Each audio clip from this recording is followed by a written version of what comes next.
Indus Valley 3D. Indus Valley 3D. I'm just gonna get on through it. We built a civilization meant to stand the test of time. Now we're nothing more than dust. Remember us. Rebuild us. What does it mean for a civilization to be lost to time? What are the limits of human knowledge? That's Phoebo from Flubber. That's exactly who that is. I'm sorry, it's just like I noticed that immediately. And I'm just like, that's the same thing from Flubber. Welcome to the Time Hub, adventurer. Today we'll be traveling deep into the past.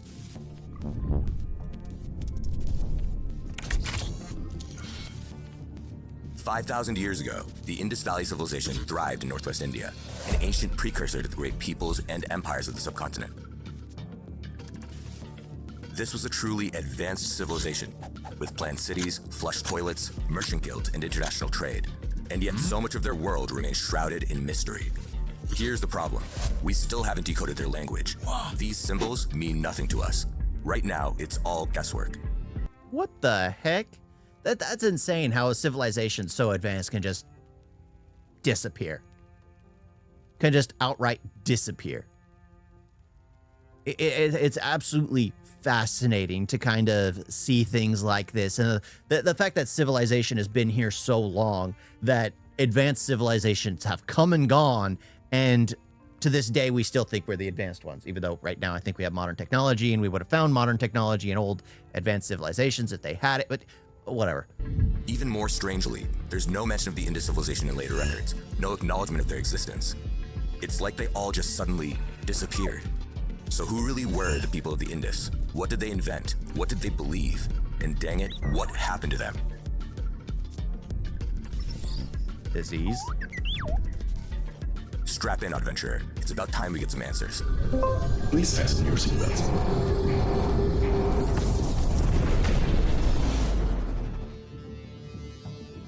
Heck, most Native Americans died because they were sneezed on. I mean, seriously, like, that's the thing. I mean, they did world trade. Maybe something was contracted that they brought back with them that the rest of the population just couldn't handle, and everyone just died off. Or the ones that survived just migrated to different territories and forgot their origin. It's not that difficult, because people, as the world gets smaller and smaller and smaller, and they become adapt and seeing the wider world, they forget their language depending on what language they speak, or they'll branch off into another one, especially those from smaller communities. Yeah, I mean, who knows? Yeah, might be a flood.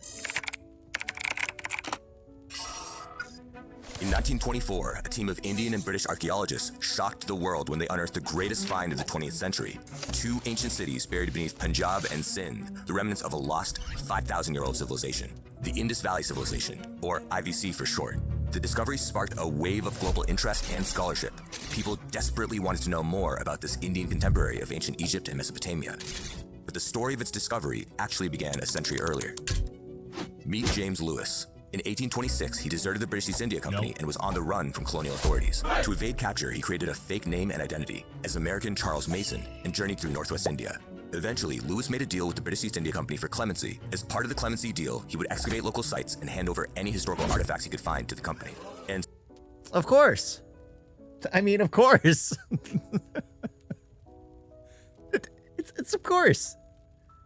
It doesn't go to the nation you're digging up and finding the relics of. It goes to the company that's taking control of the nation you're digging up and finding relics of.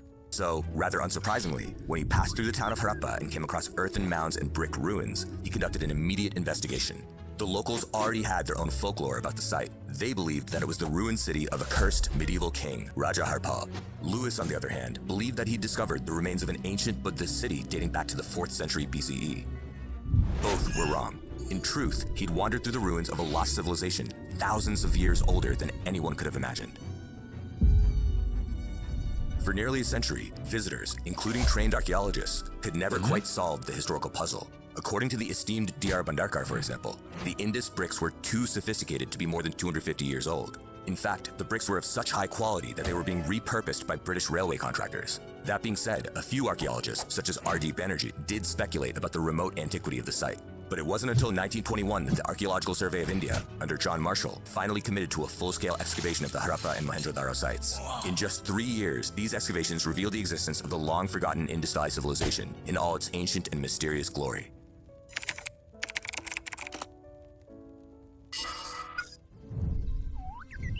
To better understand the IVC, we have to understand its origins. After all, it didn't just suddenly pop into existence.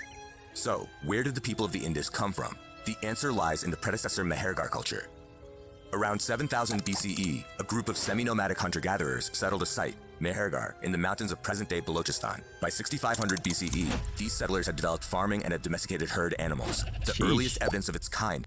Yeah, I was about to say, that is way before. Everyone else was still in caves, stepping foot outside, kidnapping their woman and bringing back to their cave with them. I mean, I still would be doing that. That's basically, I had to go to India to kidnap my woman. Yeah, but it's insane. That is so far advanced. It's always interesting seeing how these civilizations just completely disappear. Completely disappear. Like they were like the agricultural a revolution that basically they discovered in like the Aztecs had done in their swampy waters, where they figured out how to, and they were like figuring out, so it's got like fish bones, it's mixed in with some kind of other, it was just like, they were trying to figure out how did they make all this agricultural stuff grow here? How? Nothing can grow here. And they were like, they couldn't figure it out for the longest time. It's always fascinating. But when you live in an area, you just develop, you advance, you look forward. When you realize you can keep animals encaged and raise them for purposes, it just becomes, life becomes easier. In South Asia, Mehergar may have been small, but it wasn't some isolated backwater. For example, archaeologists have found the world's earliest evidence of dental surgery using copper drills similar to those used in bead making. And the discovery of turquoise beads, lapis lazuli, and carved seashells suggests long-distance trade with Central Asia and the southern coast. As the centuries passed, Mehergar technology developed further. We find glazed beads, ceramics, terracotta figurines, seals, pit kilns, and copper smelting crucibles. Curiously, these artifacts resemble those of distant Mesopotamia. That being said, technology wasn't the only thing flooding in from West Asia. People did too. By 4500 BCE, waves of Zagrosian hunter-gatherers began migrating into the Mehergar region. In time, these migrants would mix with the locals and assimilate. So, while there is a significant genetic shift in this period, there's a remarkable cultural continuity. But history teaches us that change is inevitable. For the people of Mehergar, climate pressure made their land increasingly inhospitable. I just need to do this real quick. This is something that's bugging. I need everyone to see it. I need everyone to see it. Flubber. Phoebo?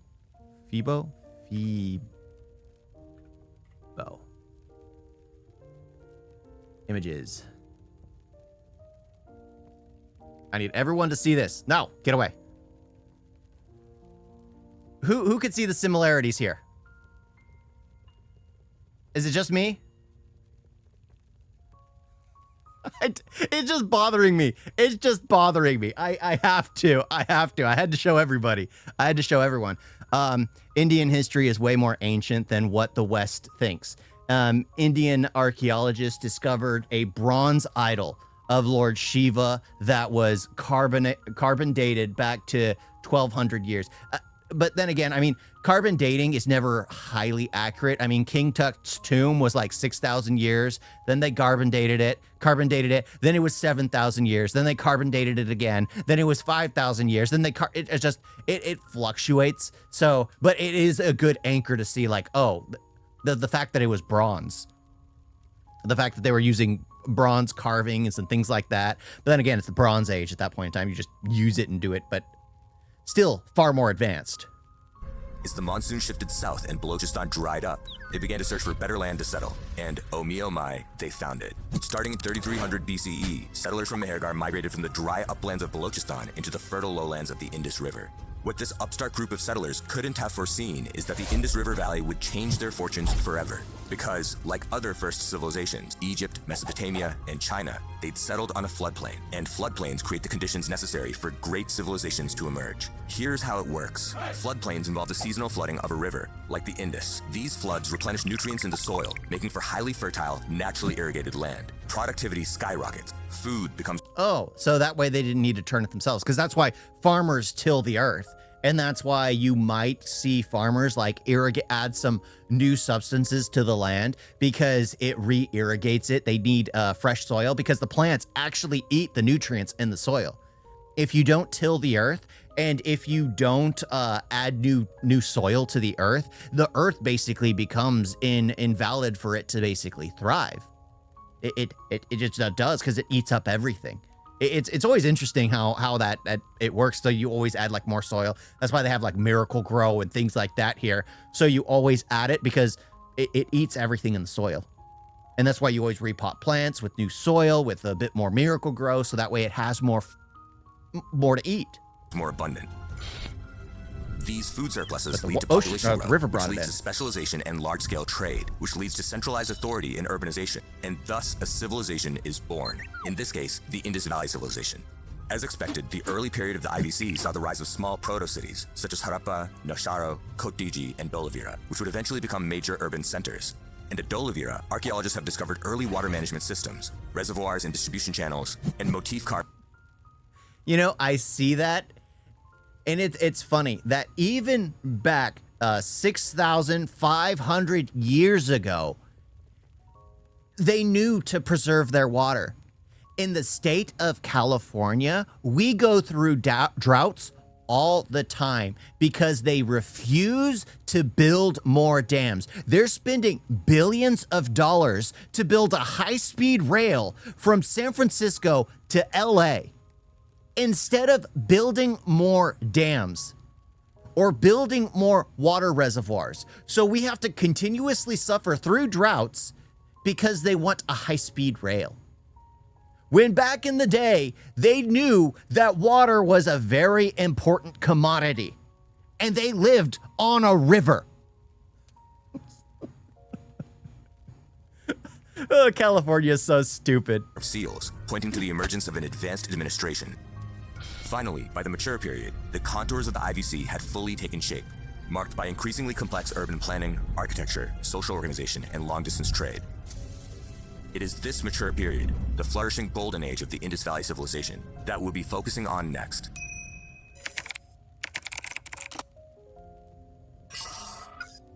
While the Egyptians were constructing pyramids for their god kings, the Chinese were weaving silk, and the Mesopotamians were writing contracts on cuneiform tablets. The people of the Indus were focused on an entirely different set of priorities: city planning, sanitation, smart governance, and maritime trade. In many ways, the IVC was ahead of its time. Let's break down what makes it so special. Urban design and planning. While other ancient civilizations did have grand cityscapes, the IVC is striking in that its cities implemented a modern, grid-like design. These were planned cities with wide streets crisscrossing each other at right angles. Detailed city and town planning was the norm. It makes things getting across so much easier, makes giving directions so much easier, makes planning future development so much easier, makes the growth and just using just everything so much easier when it's on a grid pattern. The fact that they were doing it. In the IVC, all settlements, great or small, were given a surprising amount of attention. The largest cities used a layout with two distinct zones, a raised citadel complex and a lower city. Dolavira. And let me guess, they preserve their water up at the top in the raised city. So that way, gravity comes to their aid. Is a notable exception, with three distinct zones: a citadel complex, middle city, and lower city. Meanwhile, smaller cities like Lothal had just one distinct zone, which contained both the citadel complex and the main city. Buildings were constructed with sun-dried, kiln-fired bricks, and stone was used for the foundations. These bricks followed a consistent sizing ratio of 4 to 2 to 1. Let me say that again. Every single brick used in construction throughout the entire Indus Valley region adhered to this 4 to 2 to 1 ratio. This consistency was maintained across thousands of square miles and over 5 million people. Standardized measurements were... So they just literally knew the measurements they were going for. They had planned it out in advance using the fact that, oh, if everything remains uniform throughout, we have more stability, we have more structure, less likely to crumble. Clearly important to the people of the Indus, but practical design and aesthetics were not mutually exclusive. Houses in the IVC were built around airy, light-soaked courtyards, which served as gathering spaces and offered ventilation, necessary for dealing with the heat. Doors and windows were made of wood, often painted or carved for decorative purposes, and outfitted with grills so that light could still enter when shut. Carved alabaster and marble latticework was not uncommon either, and archaeologists believe that these materials would have been set into the walls for show. But what truly set the IVC apart from their contemporaries are their advanced sanitation and water management systems. Sanitation was regularized. Every house, no matter its size, was connected to a network of covered sewers and drainage systems. You know, I think it was like in the 1800s. Well, actually, early, like 1900, 20s. They had street sweepers in New York to sweep out the poop. In New York. And this is like 7,000, 6,000, 6,500. So that's like 7,500. Yeah, over 7,000. No, whatever the math is, 8,000 something, basically, years long ago. And they already had a sewage system. And New York was built without a freaking sewage system. That they had sweepers to basically clean it up. And private bathtubs and toilets were linked to these systems.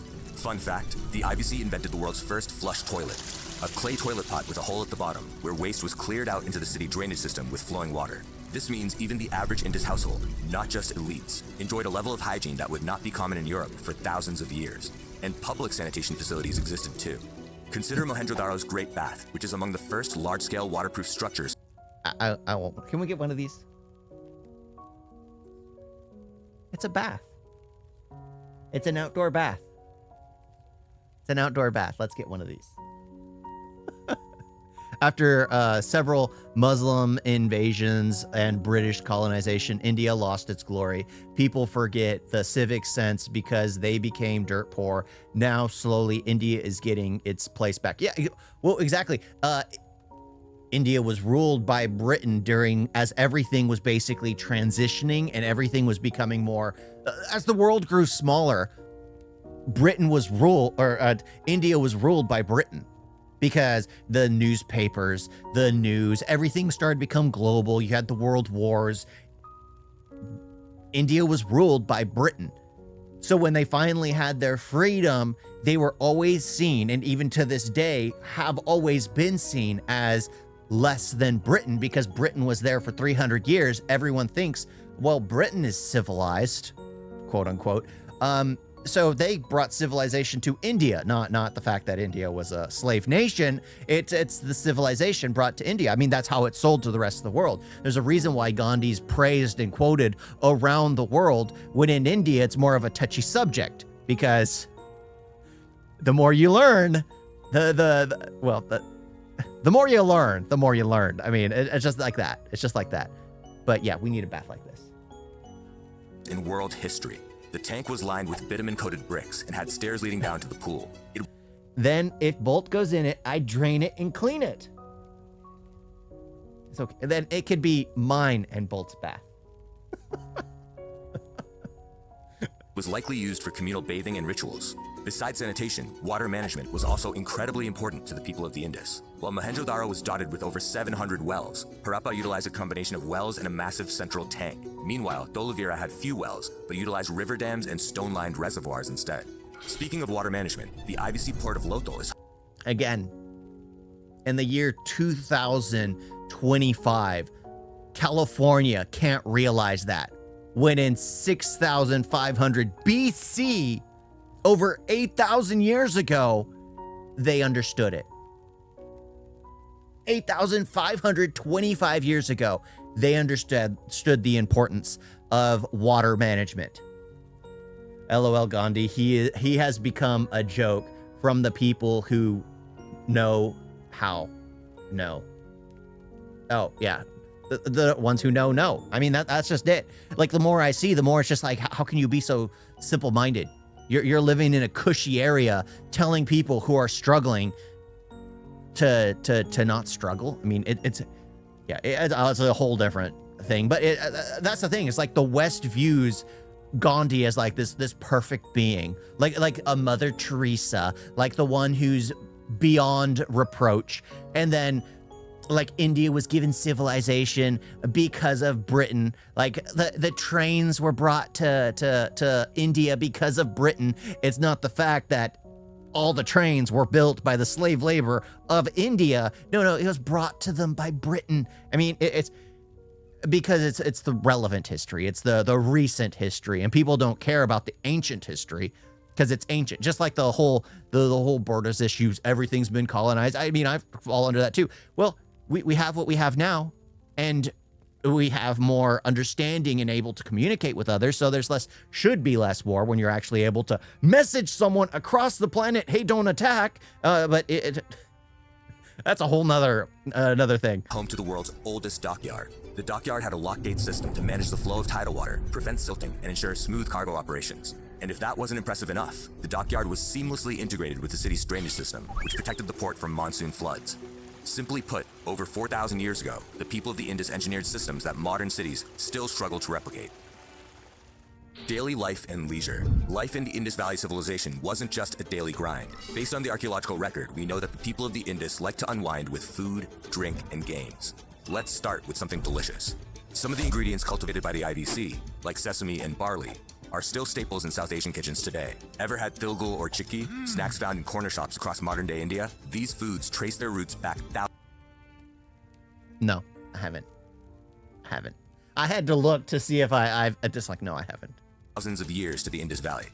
But Indus people liked a bit of indulgence when it came to alcohol too. Perforated filter pots from IVC sites show traces of fermentation, which suggests that there was a local brewing tradition. And other pots resemble distillation devices, which implies that Indus people were refining alcohol hundreds of years before other civilizations. But what's a good brew without some entertainment to go along with it? Well, it turns out that the people of the Indus were surprisingly playful. Games of strategy and chance were popular among adults. Gamblers. For example, archaeologists have unearthed cubical dice with detailed markings, similar to those described in the Mahabharata, suggesting a deep and ancient continuity in South Asia's gaming traditions. Archaeologists have also discovered game boards and carved game pieces, evidence of structured strategy games with rules and high-level tactics. Interestingly, scholars believe that this game board found at Lothal may be an early version of the strategy game Chaturanga, an ancestor of modern chess. Besides these more complicated adult games, however, children's toys have also been found at multiple IVC sites. So yes, the people of the Indus may have been productive farmers, engineers, and traders, but they also knew how to enjoy life. Fashion and aesthetics, a thriving industry. In the ancient world, the Indus Valley civilization was also known for its luxury fashion, crafts, and aesthetic culture. Terracotta pottery and sculpture were significant, of course, but let's consider textiles. Looking closely at terracotta figurines and sculptures gives us a sense of what the people of the Indus used to wear. Rather curiously, IVC clothing closely resembles saris and dhotis in modern-day India. But what's most remarkable is the quality of the fabric itself. See, the people of the Indus were the first in the world to weave cotton, hand-spinning the fibers into fine, breathable textiles, perfect for a hot climate. These cotton textiles were of such high quality that the IVC exported them in bulk to foreign buyers. You know, that's one thing that's always fascinated me. How do you go from like this cotton sticky ball to creating fabric? Who thinks that way? I'd love like the ability to go back in time and just see the crazy person who thought of doing stuff like this. Like same thing with fox nuts. Who thought that baking a lily seed would be tasty? Same thing with popcorn. Some of these things just seem absolutely crazy, yet they make them, and it's just like, it's just interesting. It's always interesting to try and get, if you think like that thing doesn't exist, who would look at a cotton field or just a cotton weed and be like, you know what, let's turn this into a piece of cloth. I've always found that interesting. How do you get to that point? How? It's off of a necessity, but how do you see that and be like, picture the end?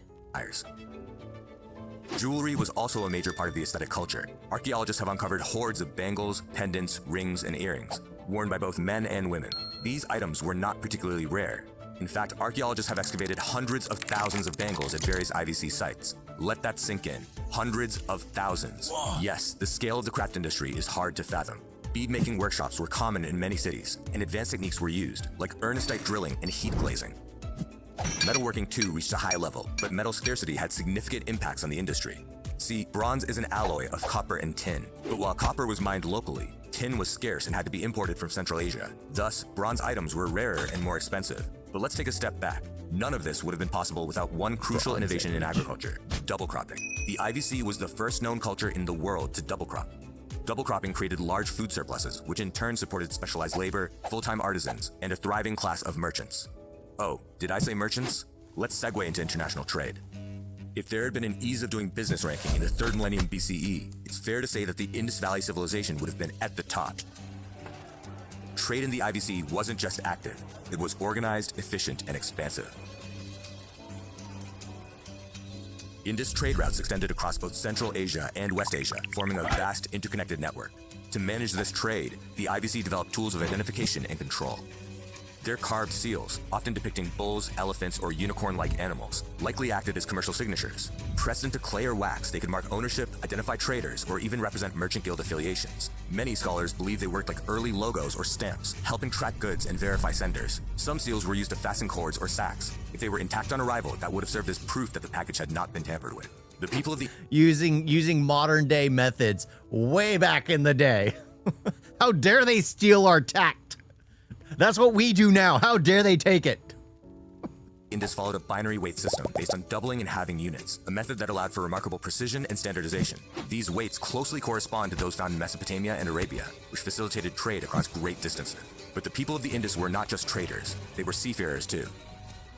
Clay tablets and stone seals from Mohenjo-daro show flat-bottomed riverboats with covered deck cabins. Meanwhile, at Lothal, archaeologists discovered a model of a more advanced ocean-going vessel with a mast, sail, and steering oar. Ocean-going vessels were necessary, of course, to conduct high-volume trade with foreigners like the Mesopotamians and the Arabians. The historical record provides some fascinating insights in this regard. First, let's consider the Indus-Arabian connection. The IVC extended their Gulf trade networks deep into Southeast Arabia, forging particularly strong connections with the An-Nar culture. In fact, Indus artifacts have not only been found at coastal sites, but also at inland sites like Salut and Bisya. We know that Indus merchants and craftsmen lived for extended periods of time in Arabia, and not just seasonally, due to the presence of Indus-style cookware and children's toys, which suggests the relocation of entire families. Further, Indus seals and beads found in these areas were made using local materials, which implies that they were actually crafted by these IVC expats. Curiously, the homes of Indus people in Arabia are found near the homes of local... You know, it is fascinating that it traveled out, but the technology and the techniques didn't go with it. The fact that people would migrate out, but they wouldn't bring like their ability to create with them. It's like they decided to just retire and not worry about it. And I mean, yeah, that's fine. But the fact that a civilization died and all those techniques were lost for thousands of years till other cultures basically discovered them on their own, or just pretended to. I mean, who knows? Elites, indicating that they wielded significant influence. Now, let's consider the Indus-Mesopotamia connection. In Mesopotamian writings, the people of the Indus are referred to by a particular name, the Meluhans. The trade appears to have been so extensive that Meluhans lived and worked in Mesopotamian lands in various capacities. Cuneiform tablets describe a Meluhan settlement called Guaba, located near the city of Ur. This village was known for its Meluhan-style granaries, gardens, and temples. Perhaps even more mind-blowing is the existence of a seal from around 2000 BCE that refers to a Mesopotamian judge named Shu Elishu, who also worked as a translator of the Meluhan language. In essence, there were enough Meluhans in the region that one could get work as a translator. These dynamics were not one way. We know that foreign traders, Mesopotamians, Arabs, Egyptians, and Central Asians, lived in IVC cities like Lothal, residing in special quarters. Trade brought outside cultural influence to the IVC too. For example, several Indus seals appear to depict a scene from the Epic of Gilgamesh, a sign that Mesopotamian stories had traveled across the sea and into the IVC heartland.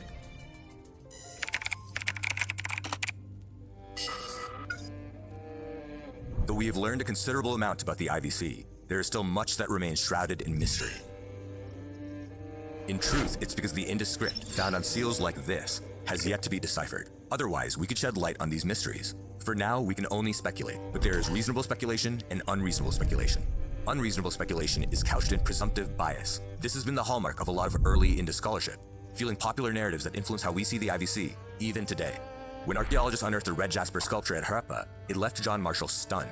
To him, the piece was far too refined. Smooth, lifelike, and rich with detail, to have originated in the Indus Valley civilization. He opined, Of course, they're barbarians. Why would they create something like that? That came from Greece. Are you kidding? It was shipped over. That's of course what happened. Greece is known to be the age of arts and everything. They were the ones that created like the greatest sculptures. and that the statue must have been Greek. Not exactly scientific, wouldn't you say? I love it when I go on a tangent and then it's like, yeah, of course.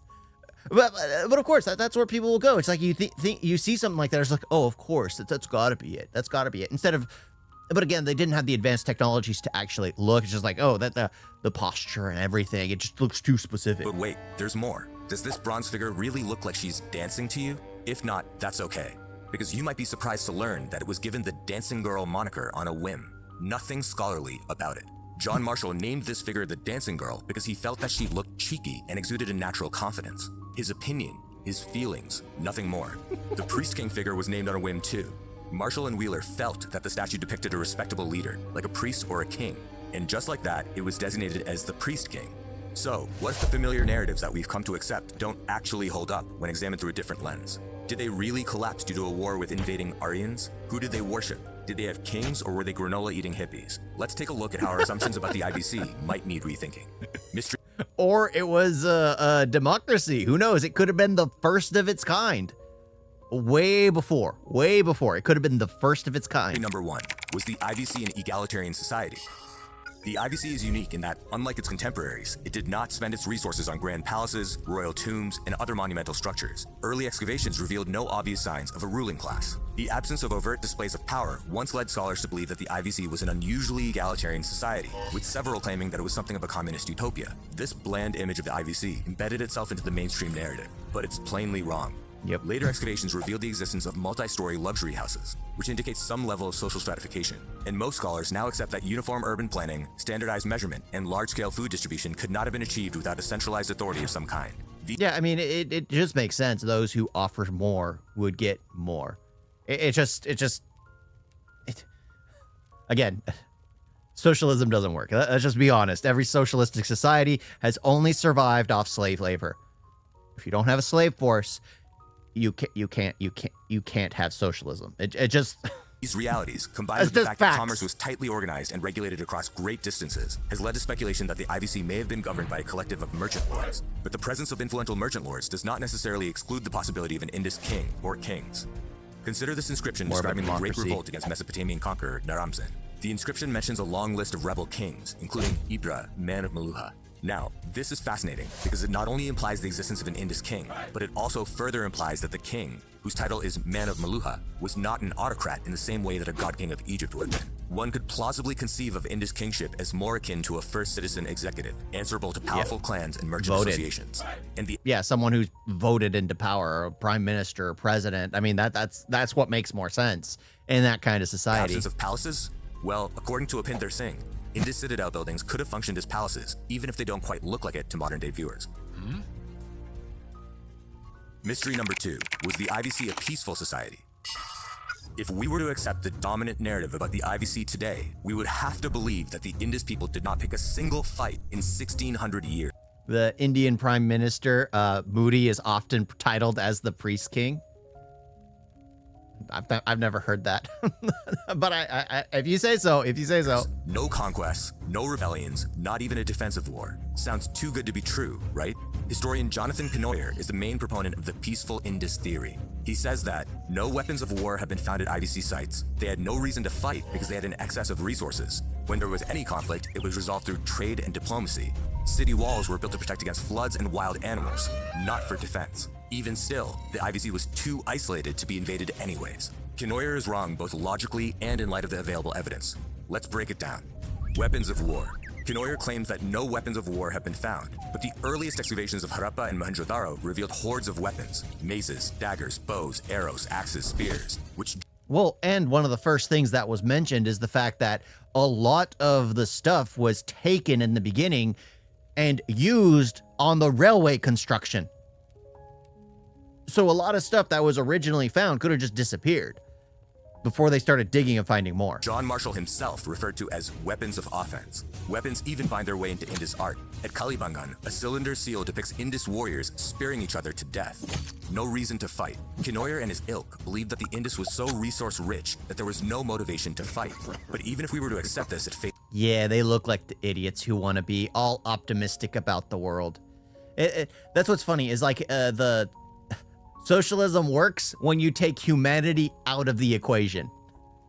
You put greed, you put just human nature in general into the equation. You put belief, you put idiocy, you put everything into the equation. You're gonna have violence. It just doesn't work. It just doesn't work. We're not machines. Value, any wealthy region, We are, especially but we're a not. peaceful one, will attract invaders. Kinoyer's counter is that the Indus was too isolated to be invaded. Wrong. Long-distance warfare was not uncommon. One inscription even describes the Mesopotamians conquering an Indus city, and they invaded distant Magan and Parasum too.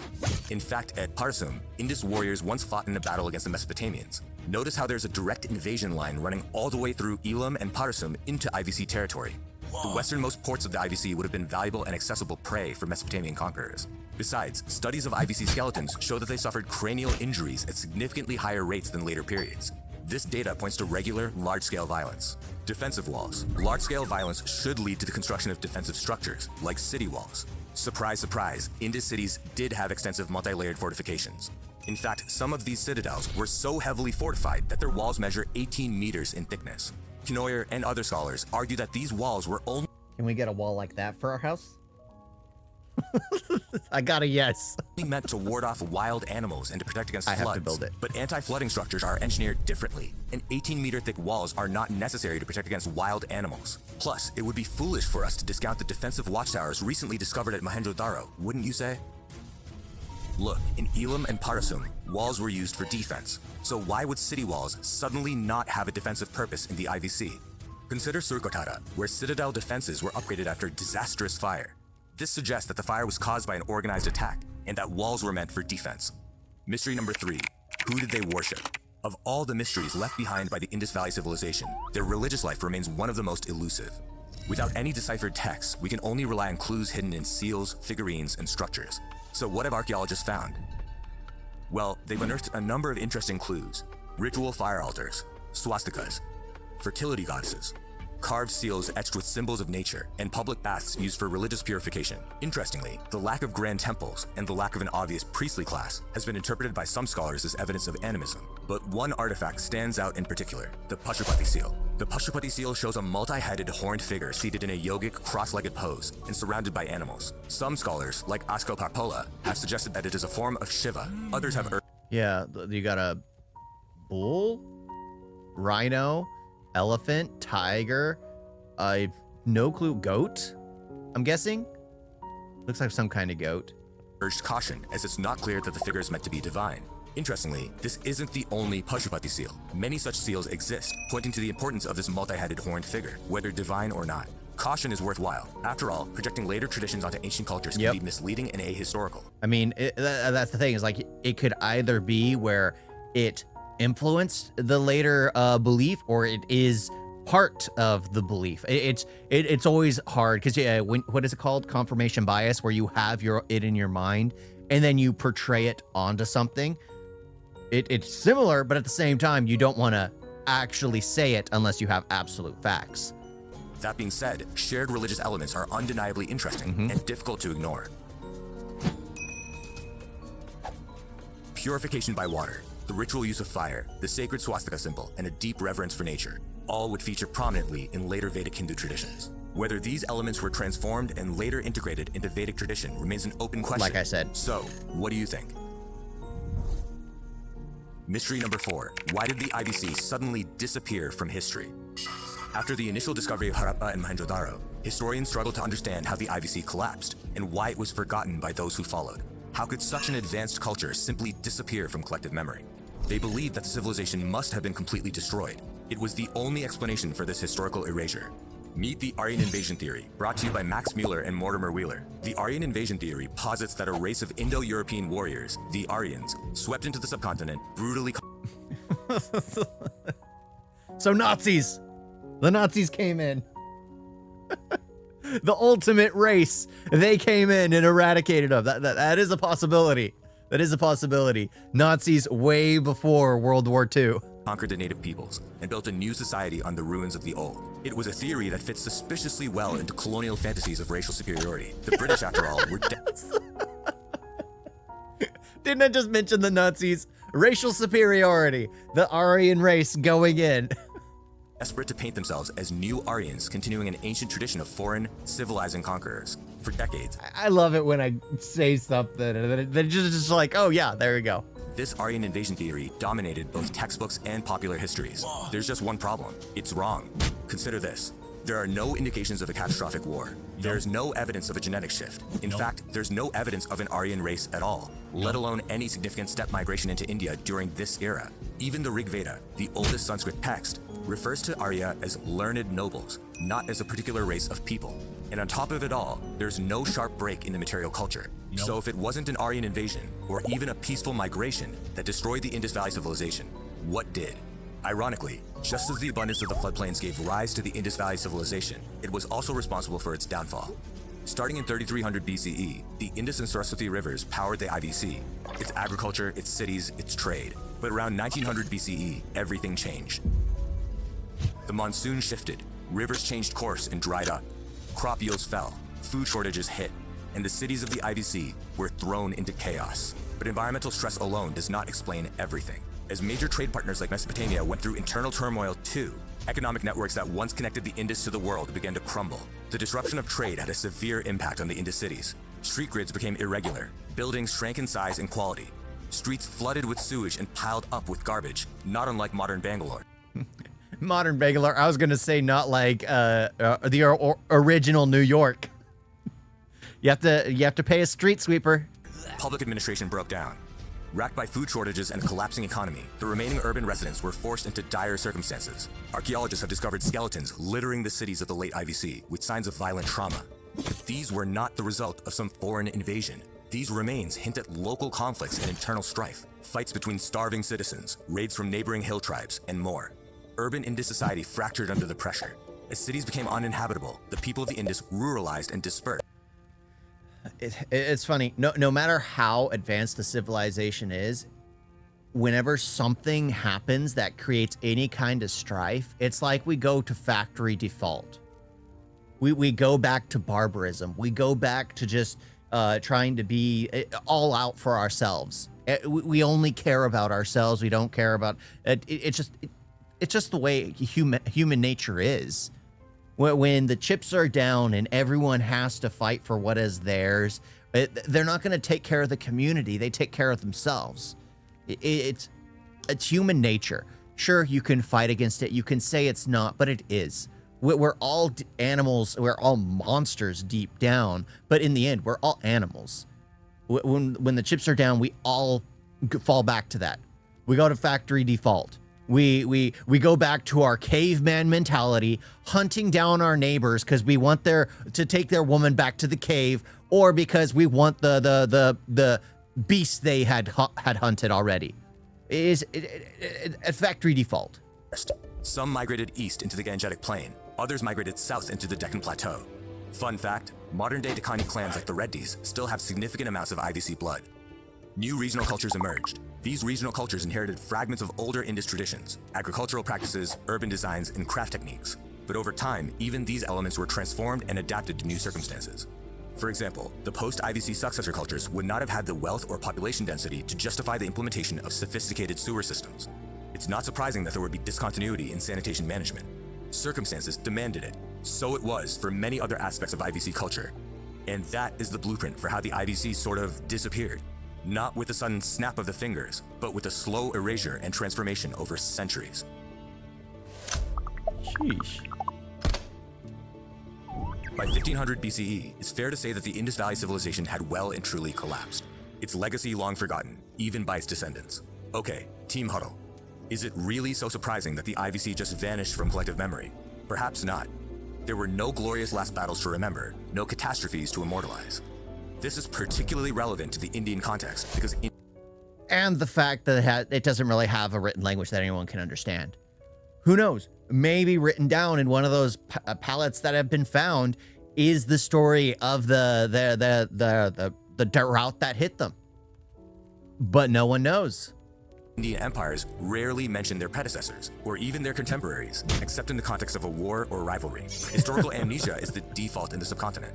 So why would it be any different for the IVC? Even One thing I say when people tell me, oh, that's not true about this. Well, there's always hundreds of different, especially when it comes to history. There are so many stories in history, especially when it comes to battles or from different perspectives.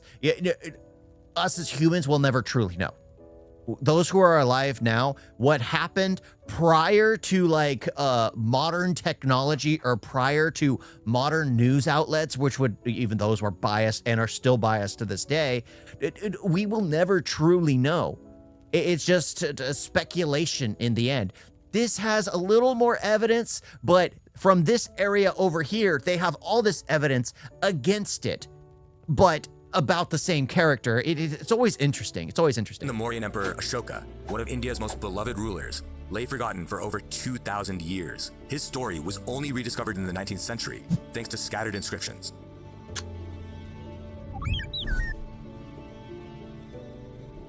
As time goes on, new discoveries are collapsing our tired old narratives about the Indus Valley civilization. The long-standing belief that the IVC simply disappeared from history is increasingly questionable. The IVC may have been forgotten, sure, and its script may have become undecipherable, but if we look closely, we can see that elements of its culture remain, albeit transformed. And now you know. The funny thing is, you could probably put it on AI, and AI will decipher it. Just give it a few more years, and AI will be the greatest linguist out there. You put in all the characters, you put in every single language known to man and understood to man in the system, and AI will decipher it for us. Just give it a few years. The person who creates that software with AR that does it for us well, they won't be rich and wealthy probably, because the AI software will go off and do it on its own. But it's still one of those things. It's fascinating to see that and be like,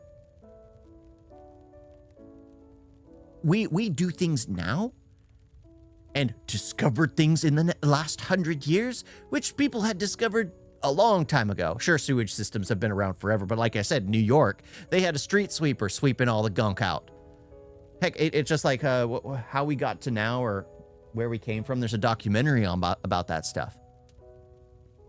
It's always fascinating. It's always fascinating seeing the past and how the past is so easily forgotten.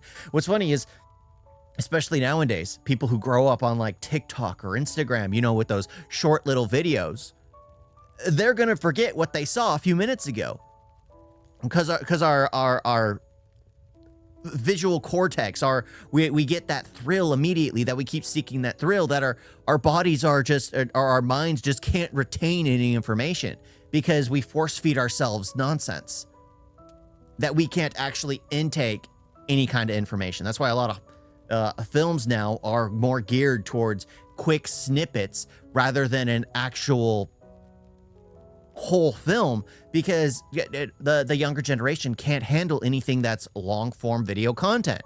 They can only do the 1 minute at the most. We don't have the greatest IQ anymore. Yeah, but I did enjoy that. I did enjoy that. Like the fact that it's like completely gone. It was like, oh, but they were completely sophisticated, more advanced than most others. Like, oh, of course, absolutely. So many civilizations that have gone just gone away have been incredibly civilized. Tracking the stars, realizing the Earth was round, understanding gravity way before the West civilization did. Before they said they created it. Oh my gosh. Whatever. Gravity was invented. Sir Isaac Newton. There we go. He invented it. He is the creator of gravity. Yeah.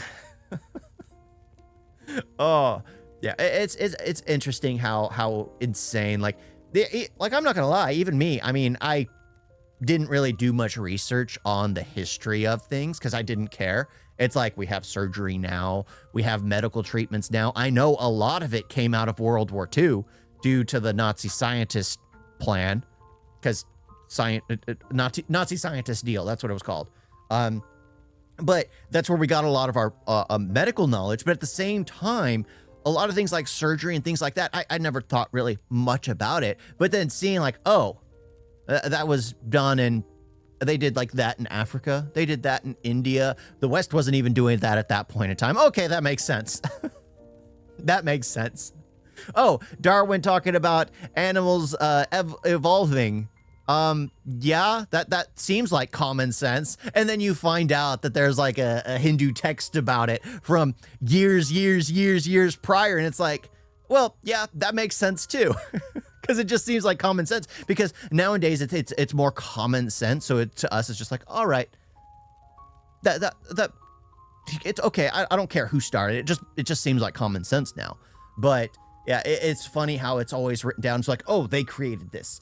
This is created. This white man created this thing. This white man created this thing. This white man created this thing. The only Indian worth knowing is Gandhi. It's like, that's the Western culture for you. That's the Western culture for you. And you wonder why they took so much joy in watching a poop flinging competition right after Diwali. You wonder why they enjoyed that so much. Because that nothing is given to them except for scammers and well, I guess that poop throwing. That's it. That's it. Because nobody cares to know. Nobody cares to know. There's nothing in it to learn. There really isn't anything. Sometimes I also get fascinated when I find similarities in mythologies. For example, the Great Flood and Noah's Ark. You can find that story in in many cultures like Greek, Hindu, Christianity, etc. Yeah, there are so many. Like I've watched like Little Krishna and a few others, and like I'm watching it, I'm just like, I've seen Sunday school films that are like this, like Christian movies that are like this for kids. It's Krishna. It's not Christian. It's Krishna. It's funny. Like I'm almost tempted to like watch one with my wife and then put on like one of the Christian ones and be like, this is the same story. It's the same story. Let's watch it. But yeah, I mean, history is always fascinating, but I always take it with like a grain of salt because we'll never know. In the end, we will never know. Unless we are able to go back in time to see it for ourselves, we will never know. We can speculate, we can get more evidence to find out what the truth of it all is, but we will never 100% know the truth. You guys got a video?